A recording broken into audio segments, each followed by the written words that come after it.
전쟁 없는 세상을 꿈꾸기에 전쟁을 연구합니다. 안녕하세요. 뉴스 멘토리 전쟁과 사람 허준입니다. 안녕하세요. 윤지연입니다. 목소리가 살짝 어디 아프셨나 봐요? 나 누구게? 감기 걸리셨어요? 맞아요. 근데 저도 전데 요즘 주변에 바이러스로 인해서 고통받는 사람들이 정말 많더라고요. 여러분들 감기 조심하시고 항상 손 깨끗하게 씻으시길 바라겠습니다. 오늘도 두 분과 함께 해야겠죠? 오늘 함께 해주실 분 손한별 교수님, 임철균 연구원님 모셨습니다. 안녕하세요. 안녕하세요. 안녕하세요.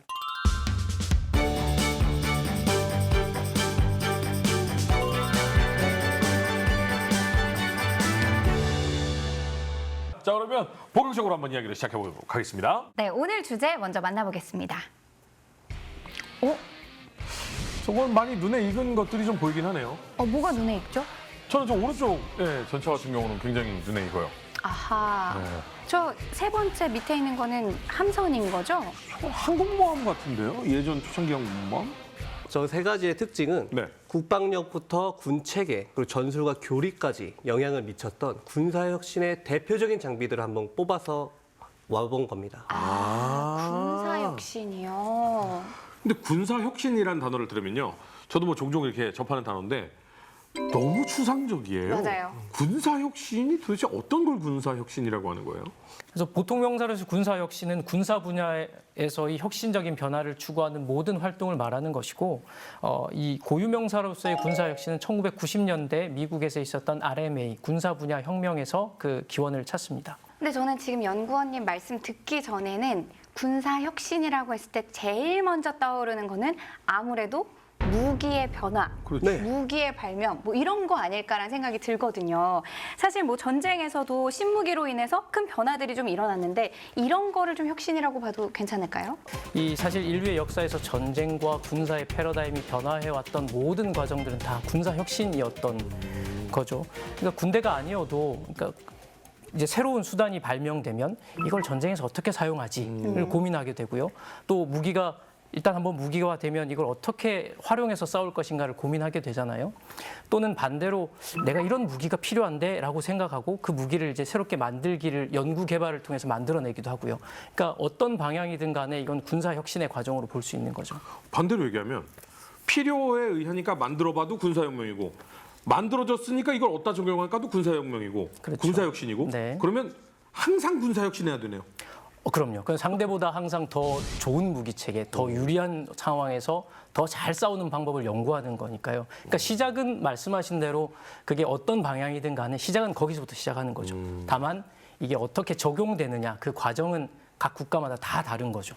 그럼 오늘은 우리가 이 주제를 통해서 어떤 걸 이야기하게 될까요? 저는 먼저 이 기술에 대해서 이야기를 한번 해보고 싶어요. 이 기술이 어떻게 무기 체계화 되는 것인지, 그리고 그 무기 체계가 어떻게 전쟁에서 활용되는 것인지라는 것들에 대해서 먼저 이야기해보면 좋겠거든요. 뭐 기술 결정론이라는 게 있어요. 이 과학 기술의 발전에 따라서 전쟁 양상이 변화한다 하는 것인데요. 사실 특정 기술이 사회 전반의 변화를 일으키고 또 그것이 전쟁의 변화를 가져오기 때문에 이게 가장 설명력이 높은 거죠. 다른 방법에 의한 것보다 무기 체계가 전쟁의 양상을 바꿨다라고 하는 기술 결정은 정말 설명력이 높은 거죠. 마틴 반 크레벨트라는 사람은 이 전쟁의 시대를 4개의 시대로 나눴어요. 첫 번째는 도구의 시대, 두 번째는 기계의 시대, 시스템의 시대, 그리고 마지막은 자동화 시대예요. 그러니까 처음에는 간단한 도구를 이용해서 도구의 시대에는 싸움을 하는 거죠. 돌도끼로 막 싸우고. 그렇죠. 네. 두 번째는 기계화 시대인데 이게 도구가 좀 더 발전한 거죠. 우리가 알고 있는 뭐 여러 가지 전차라든가 이런 플랫폼들이 나타나기 시작한 거고요. 이제 세 번째는 시스템의 시기예요. 그래서 좀 더 멀리, 좀 더 많이 높이 이렇게 하는 시스템을 가지고 전쟁을 약간 지금의 시대 같은 느낌이네요. 시스템의 시대. 그렇습니다. 네. 그리고 마지막은 자동화 시대죠. 이런 기계들이 자동화되는 거. 그 드론이라든지 AI 뭐 이런. 네, 맞습니다. 이게 자동화해서 기계가 스스로 싸우도록 만드는. 아니 이분은 언제 이걸 쓰셨는데 이렇게 미래를 내다봐셨어요? 꽤 오래됐죠. 반크레벨트 같은 분들은 정말 예전에 구석기 시대부터 지금까지 현대 핵혁명까지를 다 다루셨거든요. 우와. 꽤나 많은 무기들이 사실 머릿속에 떠오르긴 하거든요. 뭐 이런 사례들을 좀 얘기를 해주신다면 어떤 게 있을까요? 여러 가지 사례들이 있는데 저는 이 첨단 기술을 토대로 국방력의 변화를 가져온 것을 우리나라 사례에서 우리 역사에서 한번 찾아보면 화약을 사례로 들고 싶어요. 최무선. 그렇습니다. 정확하시네요. 네, 이 화약 무기가 결정적으로 사용됐던 전투가 바로 이 진포해전입니다. 고려가 외국의 해적선 500척을 격파한 사례죠. 근데 고려가 사실 조선처럼 해군력이 강하지 않았어요. 네. 조선은 거의 수군도 없었고요. 최영 장군 잘 아시죠? 네. 이 최영 장군이 야, 수군이 10만 명은 있어야 돼. 해군이 있어야 돼. 이렇게 이야기를 했었거든요. 근데 돈도 별로 없고요. 사실 그 많은 사람들을 다 해군으로 키워낼 수 없었는데 그때 등장한 게 바로 최무선입니다. 화약이 등장하면서 그만큼 필요했던 함선이나 병력들을 보완하면서 이 상대를 왜구를 무찌를 수 있었던 것이죠. 그래서 이 최무선이 화약 병기를 진포해전에 참전시키고 실전에서 운용도 해보고 여기서 또 얻은 교훈을 가지고 무기 체계를 더 발전시키고 또 그걸 어떻게 발전시킬 것인가 고민하면서 교육 훈련도 바꾸고요. 무기 체계 만드는 방법도 바꾸고요. 다음에 등장한 나라가 조선이잖아요. 네. 조선 시대에 기뢰가 만들어졌어요. 기뢰요? 기회예요? 처음 들어보셨죠? 정말? 네. 저게 지금 화면에 나오고 있는 사진이 네. 저게 조선시대 대원군 때 만든 수레포예요. 저게 물의 압력을 가지고 이제 터트리는 네. 실험을 했는데 네. 완전히 전력화가 되기까지는 조금 그것까지는 안 됐고 개발해서 실험까지는 했어요. 그 R&D 연구 개발을 했다라는 거네요. 그렇죠. 기뢰에 대해서. 그렇죠. 광해군 때도 마찬가지고 광해군 때는 지뢰도 만들었어요. 파진포라는. 여러 가지가 있었죠. 세종대왕 시기에 이제 사군육지는 개척할 때는 새총통이라는 무기가 있었는데 네. 그거를 사용해서 이제 육지를 개척하기도 했고요. 지금 사진에 나오고 있는 화차 세계 최초의 다련장 로켓포지 않습니까? 그렇죠. 네. 저것들 전부 다가 전쟁의 양상과 판도를 바꾼 어떻게 보면 교리와 편제 나아가서 국가의 국방 전략까지 바꾼 무기라고 볼 수 있는 거죠. 군사혁신의 예들을 한번 또 좀 더 들어주신다면 어떤 게 있을까요? 먼저 제가 말씀드릴 거는 이제 독일과 프랑스의 군사혁신, 2차 세계대전을 앞두고 독일과 프랑스가 어떻게 군사혁신했는가를 한번 살펴보고 싶은데요. 사실 2차 세계대전에서 독일이 전차의 기동력과 파괴력을 활용해서 전격전을 했다. 이건 굉장히 많이 알려져 있는 네. 거잖아요. 그런데 이 전차를 먼저 개발한 것이 영국군이라는 것에 대해서는 잘 모르시는 분들이 아직 많아요. 네네네. 이미 전차 영국과 프랑스는 굉장히 강력한 육군을 가지고 있었고요. 독일은 1차 세계대전 끝나고 베르사유 조약 때문에 군기를 증강할 수 없는 상황이었죠. 네.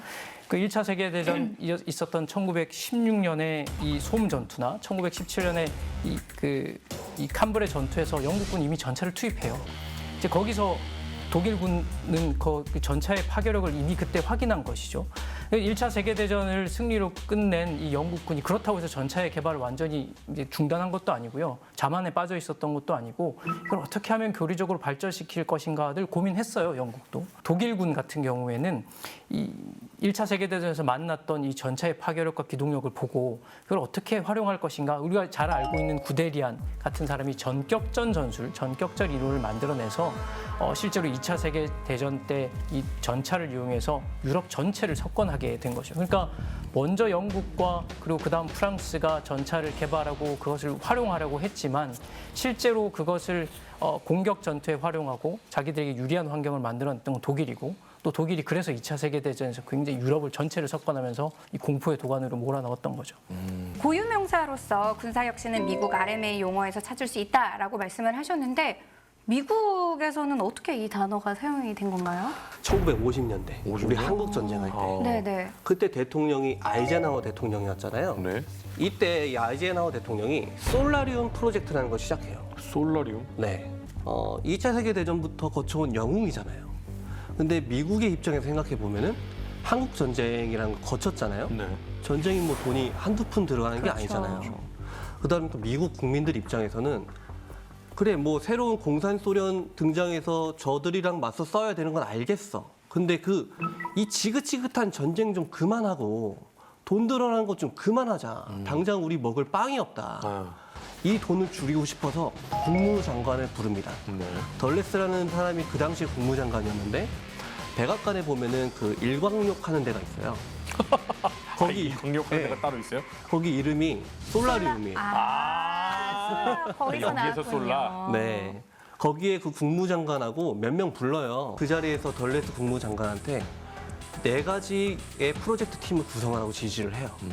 A팀은 미국의 경제력 및 군사력의 우세, 이걸 활용해서 공산주의잖아요.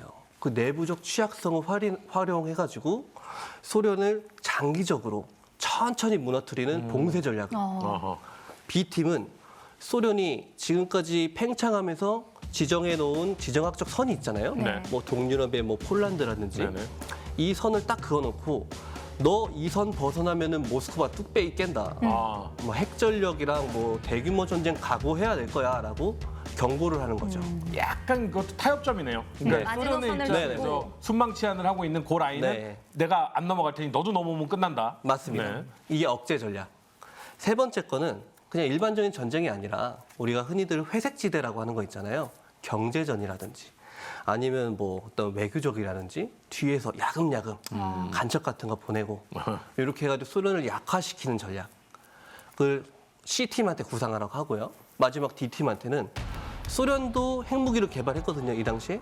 저 소련의 핵전력이 미국을 실제로 위협하기 전에 먼저 선제 타격해가지고 다 핵전력을 부셔버리자. 예방전쟁. 근데 네 번째 건 자기들이 생각해도 선을 넘었나 봐요. 네. 그래가지고 D팀은 해체하고요. 아, 어찌됐건 이 상태에서 이제 연구가 진행이 돼서 결국은 A팀의 보고서가 채택이 돼서 봉쇄 전략으로 가는 거죠. 네. 재밌다. 그래서 이 봉쇄 전략을 기준으로 한 전략이 바로 제 1차 상쇄 전략입니다. 이 1차 상쇄 전략을 할 때 소련이 그 당시에 방대한 재래식 전력이 있었거든요. 네. 나토군에 비하면 비교할 수도 없을 정도의 전차 세력이 있었어요. 탱크 수만 대 갖고 있었죠. 그렇죠. 5만 대가 넘는 전차를 가지고 네네. 있었으니까. 그러니까 이거를 핵무기로 저거를 상쇄시켜서 우리가 국방비를 좀 줄여보자. 그렇게 해가지고 모든 육해공이 핵무기를 경쟁적으로 이제 운영하기 시작하는 거예요. 어, 예를 들면 미 육군은 펜토믹 사단이라는 편제를 만들었어요. 네. 핵무기 운영에 최적화된 사단 편제인데 여기에 보면 원자포라고 들어보셨어요? 원자포요. 네. 포인데 원자예요? 네. 원자가 들어갔잖아요. 네. 뭘 쓸 것 같아요? 핵이요? 그렇죠. 네. 대포에 핵을 쓴다고요? 네. 근데 그러면 너도 죽고 나도 죽는 거 아닌가요? 대포가 얼마나 날아가는데요? 24km 정도 날아가는데 24km 날아가는데 핵을 달았다고요? M65 원자포라는 포가 있었고 네. 이 포의 사거리가 24km 정도 가요. 여기에 들어가는 탄이 마크 9, 마크 19이라는 핵탄이 있었는데 네. 15킬로톤 정도니까 히로시마에 떨어진 것보다 조금 약한 정도의 위력을 아. 대포로 쏘겠다는 거예요. 아니 15km이면 대포를 쏜데도 핵폭풍이 올 것 같은데요? 오죠. 24km니까. 뭐야 그럼 쏜 사람도 죽어요? 그러니까 너도 죽고 나도 근데 죽고. 그때는 그 생각이 없었나 봐요. 일단 너가 죽으면 된다. 아 먼저 죽는 건 너야. 난 나중에 어떻게 되든 네. 일단 너부터. 핵을 운영하는 부대로 발전하다가 네. 한 가지 상황에 봉착을 합니다. 베트남전이 네. 미국의 생각대로 움직이지 않는 거예요. 그렇죠. 네. 이 당시에 소련 나름대로 저 미국을 쫓아가겠다고 뱁새가 황새 쫓아가면 가랑이 찢어지잖아요. 그렇죠. 국방비 20%를 퍼부으면서 핵무기를 증강시키고 있었어요. 네. 그걸 강요받고 있었거든요. 네. 근데 베트남전에서 미국이 막대한 전비를 쓰는데도 전쟁이 생각대로 흘러가지 않는 거예요. 그렇죠. 이 상황이 됐다고 해서 AK 소총 들고 다니는 북베트남군한테 아까 말씀드렸던 원자포 쏠 수 있어요? 못 쏘죠. 그거 몇 방울 쏠 거고 어디에 쏠 거야? 그니까요. 거기서 딜레마가 발생하는 거예요. 아. 네. 이렇게 혁신을 했는데 핵이면 다 될 줄 알았는데. 정작 네. 우리가 실용적으로 쓸 수 있지는 못하는구나. 그러니까 소 잡는 그렇죠. 칼을 개발했는데 네. 개미가 기어다니는 거야. 그렇죠. 이걸 어떻게 개미를 치겠다고 이 소 잡는 칼을 쓸 수는 없잖아. 맞아요. 이게 낭비가 더 심하죠. 그렇지. 거기다가 이제 미국이 이렇게 허우적거리고 있을 당시에 FI-1973 국방부 보고서라는 문서가 있는데 여기에 보면은 소련이 진짜 막 있는 힘을 쥐어짜서 막 미국을 쫓아가요. ICBM 사일로만 100개를 새로 건설해요. 아이고. 거기에다가 SS-18, SS-19 같은 다탄두 재도립체가 들어간 최신형 ICBM을 새로 개발하고 T-64, T-72 같은 신형 전차도 막 개발하는 거예요. 거기에 자기들이 원래 갖고 있었던 172개 사단 중에 31개 사단을 막 국경 일대 전진 배치하는 거죠. 월맹군처럼 비핵 국가라고 하더라도 분쟁이 붙을 수 있으니까 거기서 써먹을 수 있는 뭔가가 필요하다라는 절박감이 미국의 조야를 완전히 휘감았던 거죠. 방금 이야기한 대로 베트남 전쟁이 끝나고 나면 2차 상쇄 전략이 발전을 하는데요. 네. 기술적인 이게 질적인 능력으로 상대가 가지고 있는 양적인 우세를 상쇄하겠다라는 겁니다. 세 가지 정도 특징이 있는데 첫 번째는 재래식 전력이 여전히 중요하구나. 네. 두 번째는 기술이 정말로 중요하구나. 도약적으로 발전해야겠다. 상대보다 좀 더 빨리 발전시켜야 되겠다는 거예요. 세 번째는 그 기술 발전에 따라서 조직과 교리도 같이 변화시켜야 되겠다라는 걸 알게 된 거죠. 뭐 간단하게만 말씀드리면 첫 번째는 재래식 전력의 중요성이 얼마나 중요한지를 인식하게 된 것인데요.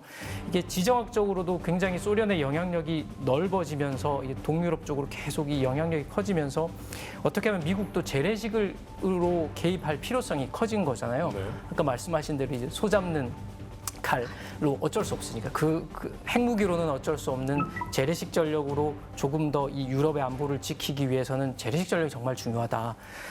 그래서 또는 이 유럽 지역에서 전쟁으로 막 에스컬레이션 되는 것들을 비례적으로 대응할 방법이 필요한 거잖아요. 네. 그래서 이 재래식 전력이 정말 중요하다는 걸 알게 됐고요. 두 번째는 기술 혁신인데 이게 정말 중요한 거죠. 2차 상세 전략은 정밀 유도무기, 스텔스, GPS, 인공위성 같은 기술들이 만들어진 것이 바로 2차 상세 전략이었다라고 이야기를 했거든요.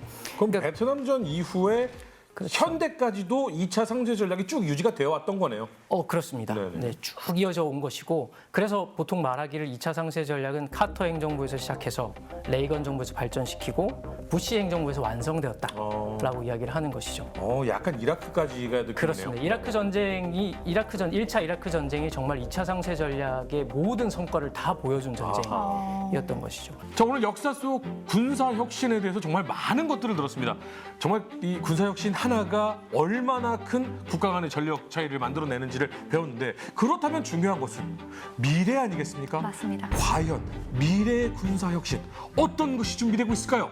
그건 다음 시간에 알아보도록 하겠습니다. 다음 이야기.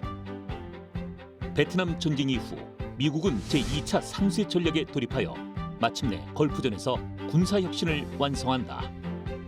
이를 통해 미군은 군사 강국이었던 이라크군을 상대로 압도적인 승리를 거두게 된다. 한편 북한은 걸프전 결과에 큰 충격을 받고 독자적인 군사 혁신에 나서게 되는데 북한군의 군사 혁신에 대응해 대한민국이 추진하고 있는 국방혁신 4.0은 무엇인가? 첨단 미래전에 대비하라. 군사혁신 2부 많은 시청 바랍니다.